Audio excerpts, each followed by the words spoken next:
आजाद Hindustan live, सच के साथ। आदिवासी और दलित विरोधी है भाजपा सरकार। श्याम पंजवानी। भाजपा विधायक प्रतिनिधि की हरकत शर्मनाक, हो कठोर कार्रवाई। सीधी जिले के भाजपा विधायक पूर्व प्रतिनिधि प्रवेश शुक्ला द्वारा आदिवासी युवक पर पेशाब करने के वायरल वीडियो के बाद जहां सरकार भी एक्शन मोड में दिखाई दे रही है, वहीं आदिवासी युवक के साथ घटित हुई शर्मनाक घटना को लेकर बालाघाट शहर कांग्रेस के नेतृत्व में कार्रवाई की मांग को लेकर पुलिस अधीक्षक समीर सौरभ को ज्ञापन सौंपा। कांग्रेस का कहना है कि आरोपी पर न केवल कठोर कार्रवाई हो, लेकिन ऐसी घटनाओं की पुनरावृत्ति न हो। वहीं कांग्रेस ने एक सवाल भी खड़ा किया कि अक्सर दलितों के साथ होने वाले अत्याचारों में भाजपा के लोगों का नाम ही आता है, जो काफी चिंतनीय है। कांग्रेस का आरोप है कि सरकार और भाजपा नेताओं के संरक्षण में आदिवासी, दलित, शोषित, पीड़ित लोगों को भाजपा के कार्यकर्ता अपमानित, प्रताड़ित करने में लगे हैं। कांग्रेस ने कहा कि आदिवासी युवक और उसके परिवार के साथ पूरी कांग्रेस खड़ी है। बालाघाट से रितेश सोनी की रिपोर्ट। देखिए, जिस प्रकार से पूरे मध्य प्रदेश के अंदर भारतीय जनता पार्टी का तांडव मचा हुआ है, चाल चरित्र और चेहरे की पार्टी, जिन्होंने लोगों के बीच में खुद को चाल चरित्र और चेहरे की बताकर उन्होंने लोगों से वोट लिया और सरकार बनाई।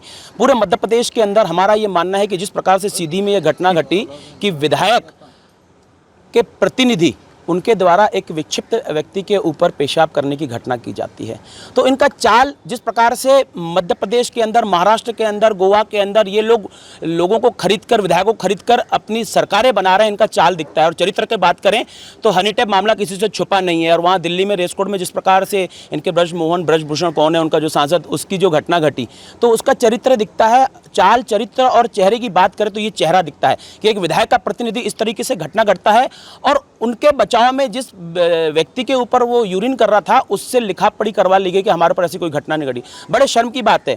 हमारा ये मानना है कि भारतीय जनता पार्टी का जो मेन मोटिव है वह दंगे कराकर सत्ता हथियाने का है, और उसी का नतीजा है कि वो हमेशा आदिवासी लोगों, आदिवासी व्यक्तियों के ऊपर, माइनॉरिटी, चाहे वो मुसलमान हो, चाहे वो दलित हो, ऐसे समाज के ऊपर वो लगातार दबाव बना रहे हैं, लगातार उनके ऊपर इस प्रकार से कार्य करते हैं। और लगभग ऐसे मामले, चाहे वो बच्चियों के साथ बलात्कार का मामला हो मध्य प्रदेश के अंदर, तो हमारा ये मानना है कि इनके पीछे हमेशा भारतीय जनता पार्टी का कोई कार्यकर्ता ही क्यों निकल कर आता है। तो हमारा ये मानना है कि भारतीय जनता पार्टी जो है वो जितने भी उनके जो कार्यकर्ता हैं, काम करते हैं, उनका केवल मोटिव है कि ऐसे समाज को दबाया जाए। और कांग्रेस पार्टी सर्वधर्म वाली पार्टी है।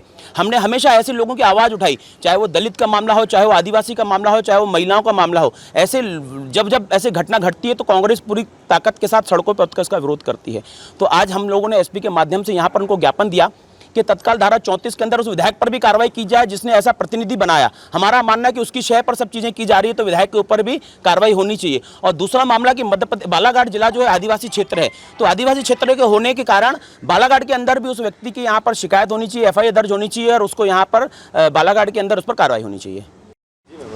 जिस कदर अभी ये जो केस सामने आया है, आदिवासी समाज का जो बच्चा था, लड़का था, उसके ऊपर यूरिन करके जो भाजपा के प्रतिनिधि ने जो ये हरकत की है, यह निंदनीय है।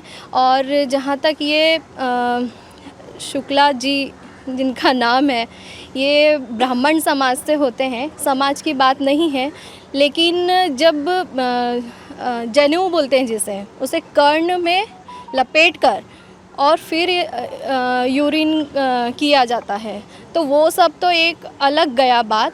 लेकिन आपने इतना घटिया काम किया है जो आपके विधि विधान से कहीं दूर है, और आप इतना घटिया आप हरकत कर रहे हो। एक आदिवासी की बात ही, जो बच्चा है उसकी, सिर्फ उसी की बात नहीं है, ऐसे कई और ऐसे जो केस हैं, तो ये सिर्फ बीजेपी पार्टी के लोग ही ऐसा कृत्य क्यों करते हैं? क्योंकि शिवराज जी ने कहीं ना कहीं हर जगह से इन लोगों को ज़्यादा ही छूट दे रखी है। और ये जो पूरे देश में गुंडा राज जो है, पूरा ये भाजपा सरकार पूरा गुंडा राज चला रही है यहाँ पे, तभी ऐसे इनके जो प्रतिनिधि हैं या इनके जो सरकार, इनके जो कार्यकर्ता लोग हैं, ये ऐसी नीच हरकतें कर रहे हैं, जिसका हम लोग बहिष्कार करते हैं। आज हम लोग ज्ञापन सौंपने आए हैं यहाँ पे। हमने साहब को बोला है कि हम आदिवासी समाज बहुत आक्रोशित है, और सिर्फ आदिवासी समाज ही नहीं, पूरे समाज की ही बातें, हर इंसान की बात है, क्योंकि यह घटिया कृत्य एक इंसान के साथ में हुई है, तो इसके लिए जल्द से जल्द एक्शन लिया जाए, और नहीं तो आदिवासी समाज के साथ में सर्व समाज कांग्रेस पार्टी पूरा उनका साथ देगी। और अगर यह केस आपने नहीं किया और उसको जल्द से जल्द सज़ा नहीं दिलवाई तो एक उग्र आंदोलन किया जाएगा। आदिवासी समाज के ऊपर में जब भी कोई घटना होती है तो भारतीय जनता पार्टी का कार्यकर्ता ही क्यों निकलता है, ये बड़ा सोचने का कारण है। पिछले समय से देखो, भारतीय जनता पार्टी का छोटा कार्यकर्ता हो चाहे देश के उच्च पदों पर बैठा हुआ देश का प्रधानमंत्री क्यों ना हो, जब बात आती है वोटों की राजनीति करने के लिए तो एक और आदिवासी महिला को राष्ट्रपति बनाया जाता है, और दूसरी ओर जब आदिवासी के सम्मान की बात आती है, संसद का भवन का लोकार्पण होता है, तो उसी आदिवासी राष्ट्रपति को प्रोटोकॉल के अंतर्गत में उनको नहीं बुलाना, किस प्रकार से देश का प्रधानमंत्री भी आदिवासियों के समाज के प्रति किस प्रकार से उनका अपमान करने का काम करता है। और जो छोटा कार्यकर्ता होता है, चाहे बच्चियों के साथ बलात्कार का मामला हो, आदिवासी समाज के युवा के ऊपर में पेशाब करना, ये इतना घृणित काम है। सिर्फ वोटों की राजनीति भारतीय जनता पार्टी करती है। आज हम आदिवासी समाज से का जिला है, हमारे ज़िले में बाहुल्य जिला है, और आदिवासी समाज के साथ में कांग्रेस खड़ी है, और ये भारतीय जनता पार्टी के हर कार्यकर्ताओं को सबक सिखाने के लिए आज तो हमने यहाँ एफआईआर दर्ज कराने के लिए ज्ञापन सौंपा है, और इनके ऊपर बालाघाट में एफआईआर दर्ज नहीं होती है तो उग्र आंदोलन करके दबाव बनाया जाएगा। मानव को शर्मसार करने वाली घटना जो एक आदिवासी व्यक्ति के ऊपर एक भाजपा कार्यकर्ता का पेशाब करना, ये मानवता को शर्मसार करने वाली घटना है। चूँकि 4 महीने बाद चुनाव है, और 4 महीने बाद चुनाव है और भारतीय जनता पार्टी के लोग आदिवासियों पे पेशाब कर रहे हैं, ये समझने वाली बात है। भारतीय जनता पार्टी का पहले से ही एससी और एसटी और माइनॉरिटी पे विश्वास नहीं है, क्योंकि आपने देखा होगा कि अपना संसद भवन का उद्घाटन होता है, वहाँ राष्ट्रपति को नहीं बुलाया जाता, बाबाओं का जमावड़ा रहता है।